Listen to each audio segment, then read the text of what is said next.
여러분 안녕하십니까? 1월 17일 화요일 뉴스투데이 강원입니다.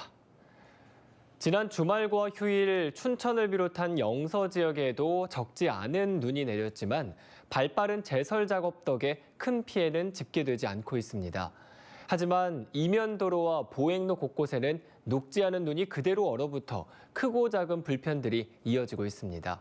이승현 기자가 현장에 다녀왔습니다. 춘천시 근화동의 왕복 4차선 도로. 대설주의보 속에 쏟아진 많은 눈이 무색할 정도로 도로가 깨끗합니다. 지난 사흘 동안 제설차 35대와 제설제 650톤을 투입한 춘천시의 노력 때문입니다. 하지만 보행로는 딴판입니다.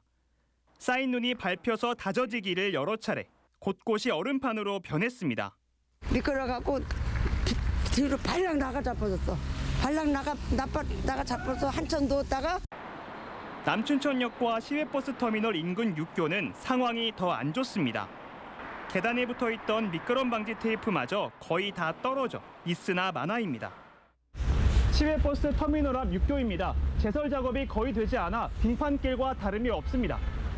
미끄러지지 않으려고 종종 걸음을 해보지만 서 있기도 힘들 정도입니다.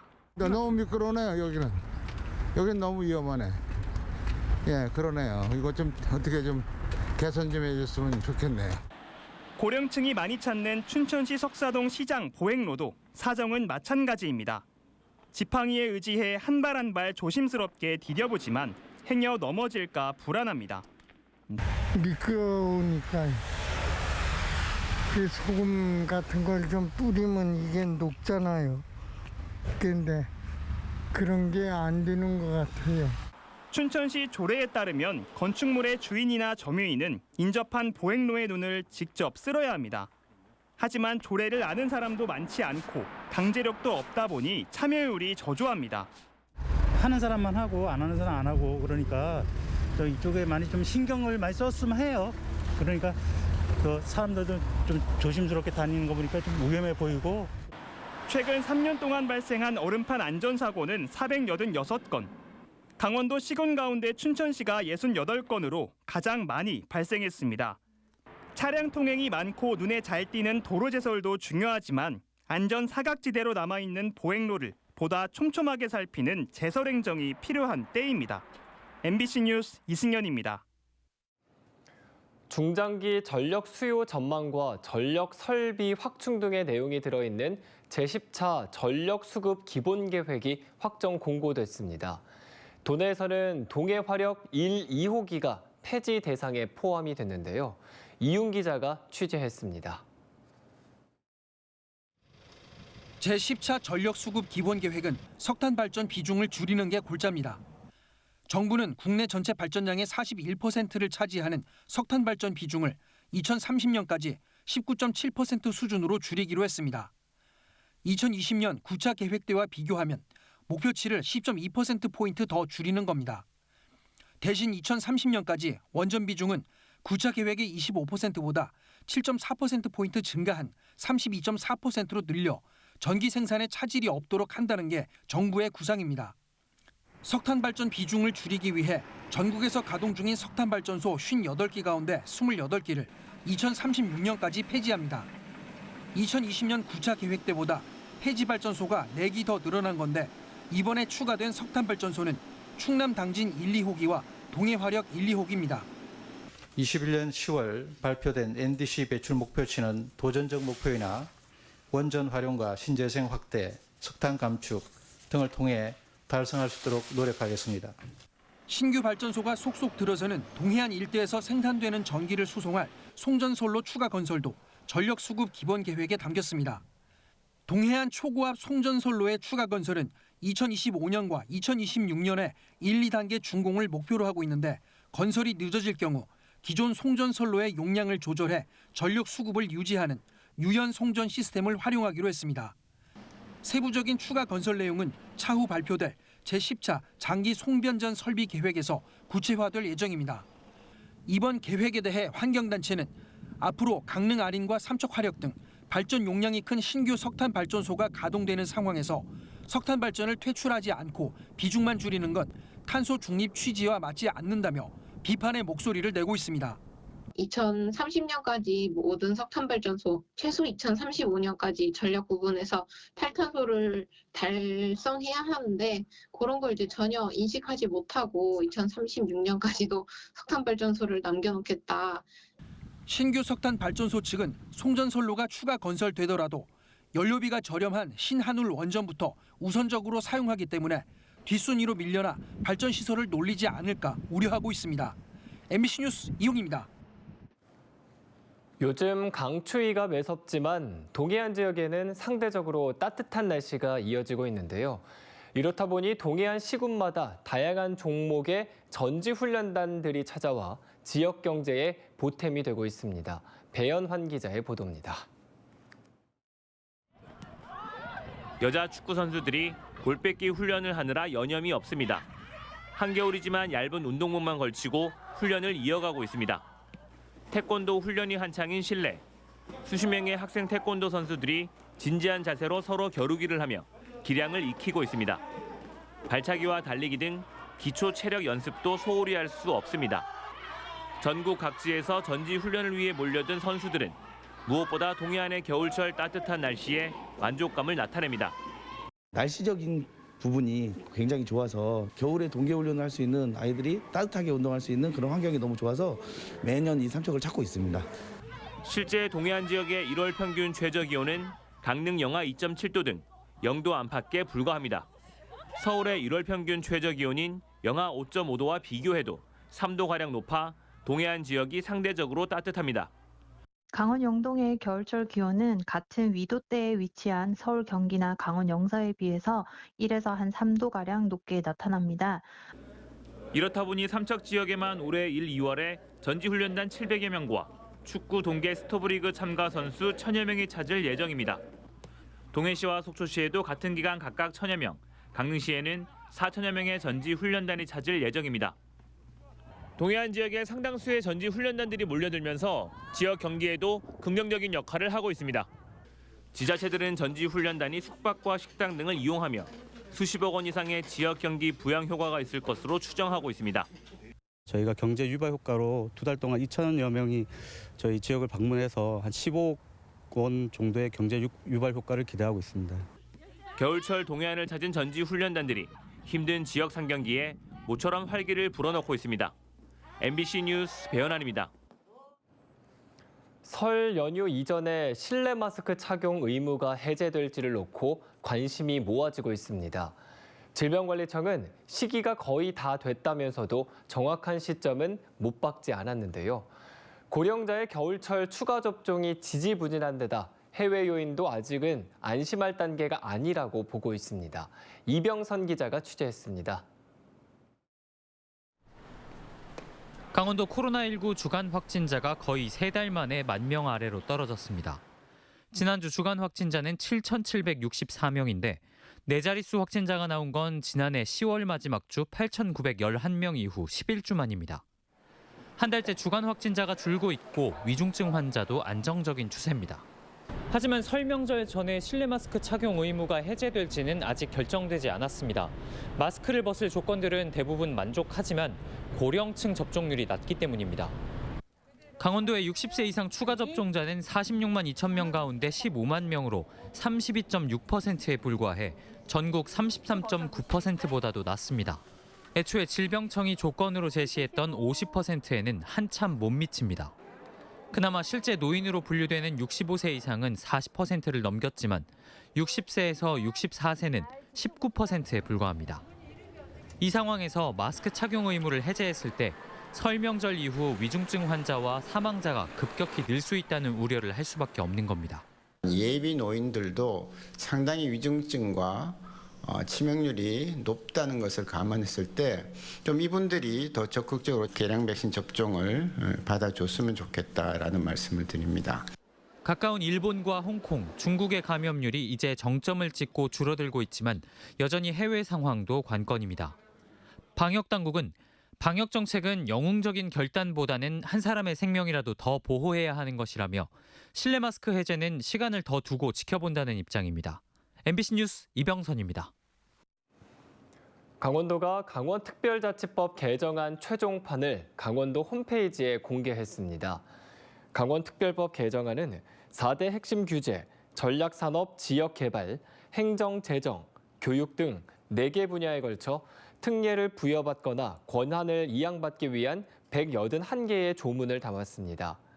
4대 핵심 규제는 환경, 산림, 국방, 농지 부문에 걸쳐 다양한 특례를 반영했습니다. 또 외교, 국방, 사법 등을 제외한 중앙행정기관의 사무를 단계별로 이양하도록 했습니다. 강원도는 오늘 18일쯤 특별법 개정안을 강원도 국회의원실로 보내 발의 절차에 들어갈 계획입니다. 강원도와 춘천시, 강릉시가 정부로부터 기관 경고를 받았습니다.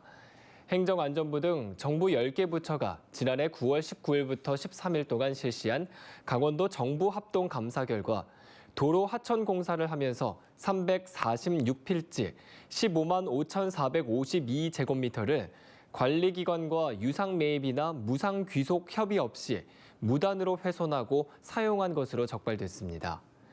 또 강원 중도개발공사가 레고랜드 파크 자산을 이전받아 임대료를 계상하고 취득세를 신고 납부할 수 있는 방안을 마련하라고 통보했습니다.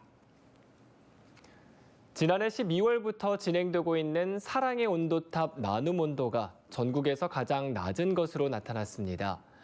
15일 기준 희망 2023 나눔 캠페인 모금액은 64억 3천여만 원, 목표액의 76.9%로 목표액의 80%를 달성하지 못한 지역은 전국에서 강원도가 유일합니다. 특히 법인 기부금은 지난 캠페인보다 18억 2천만 원이 줄어든 37억 5천만 원으로 돈의 취약계층을 지원하기 위한 기부금 모금을 독려하고 있습니다.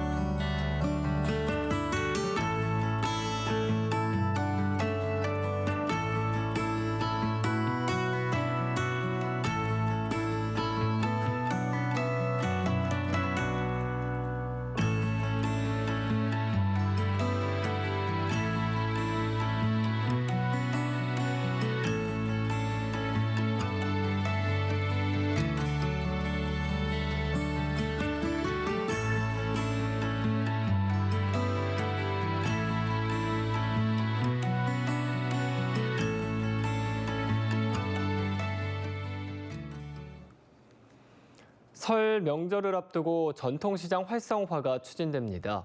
강원도청 직원들과 시군 공무원들은 오는 20일까지 지역별로 설맞이 전통시장 장보기 행사와 캠페인을 펼칩니다. 또 전통시장 소상공인 점포 착한 가격 업소에서 각자 내기 점심 시간도 갖습니다. 아울러 강원도는 명절 물가 동향 파악과 건전한 상거래 질서 확립을 위한 물가 안정 특별 점검도 함께 진행합니다. 춘천시가 설 명절을 앞두고 농축산물 가격 안정 대책을 마련했습니다. 춘천 지역 먹거리 직매장에서 19일부터 사흘 동안 회원 고객들에게 전품목 5% 할인 행사를 실시하고 3만 원 이상 구매 고객에게는 친환경 찹쌀 1kg을 증정합니다. 하나로마트 6곳은 19일부터 27일까지 농축산물을 20% 할인 판매하고 도매시장은 과일과 제수용품을 지난해보다 30% 저렴하게 판매합니다. 춘천시가 인터넷에서 분양이 진행 중인 협동조합형 민간 임대주택과 관련해 시민들에게 주의를 당부했습니다. 이 민간 임대주택 사업자는 조운동에 들어서고 지하 7층, 지상 44층, 400세대 주상복합이라고 홍보하고 있는데 아직 건축 규모가 확정되지 않았고 협동조합 설립 신고와 조합원 모집도 이루어지지 않았습니다. 춘천시는 협동조합 기본법에는 발기인 상태에서 출자금 반환에 대한 사항이 명시돼 있지 않기 때문에 투자할 때 가입 계약서와 정관 등을 꼼꼼히 살펴볼 것을 당부했습니다.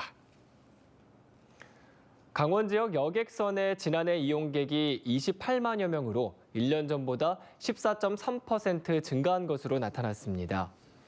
동해지방해양수산청은 강릉항과 동해 묵호항에서 울릉도를 운항하는 연안 여객선의 지난해 이용객은 26만 8천여 명으로 1년 전 24만 5천여 명보다 9.2% 늘었다고 밝혔습니다. 또 코로나19로 여객 수송이 전혀 없었던 2021년과 달리 지난해엔 모두 12,441명이 동해항에서 러시아 블라디보스토크 항로를 이용한 바 있습니다. 원주시가 지난달 9일 택시 부재를 해제한 이후 하루 평균 영업 대수는 늘어났지만 택시기사들의 평균 수입은 감소한 것으로 나타났습니다.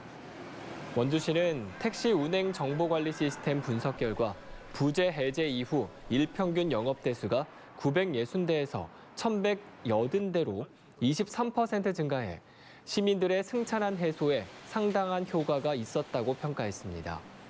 다만 택시당 영업 횟수는 줄어들어 택시 기사들의 일평균 수입은 18만 7천 원에서 16만 3천 원으로 2만 4천 원 감소한 것으로 나타났습니다.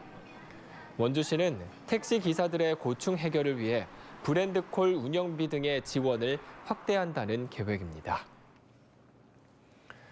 원주시가 수소전기차 이용객 증가와 수소버스 도입에 대비해 소초면 장양리 시내버스 차고지에 수소충전소 설치를 추진하고 있습니다. 장양리 충전소에서는 버스 전용 충전기와 승용차 전용 충전기 1기씩이 설치 운영될 예정입니다. 현재 원주에는 547대의 수소전기차가 운행되고 있으며 영동고속도로 강릉 방면 문막휴게소와 문막진흥휴게소 등 2개의 수소충전소가 운영되고 있습니다. 원주시는 미세먼지 저감을 위해 올해도 수소전기차 100대 보급을 목표로 한 대당 3,450만 원의 보조금을 지원할 예정입니다. 삼척시가 지역특화 임대형 스마트팜을 조성합니다. 삼척시는 한국농어촌공사 강릉지사와 지역특화 임대형 스마트팜 조성을 위한 위수탁 협약을 맺고 내년까지 2년 동안 국비 140억 원 등 모두 200억 원을 들여 원더급 일원 시유지에 온실 4헥타르를 조성하기로 했습니다. 스마트팜이 조성되면 만 18세 이상 40세 미만의 농업인을 모집해 3년 동안 빌려줄 계획입니다. 태백산 눈축제가 오는 27일부터 닷새 동안 태백산 당골광장과 황지연못에서 열리는 가운데 행사장 주변에 많은 눈이 쌓여 축제 분위기가 고조되고 있습니다.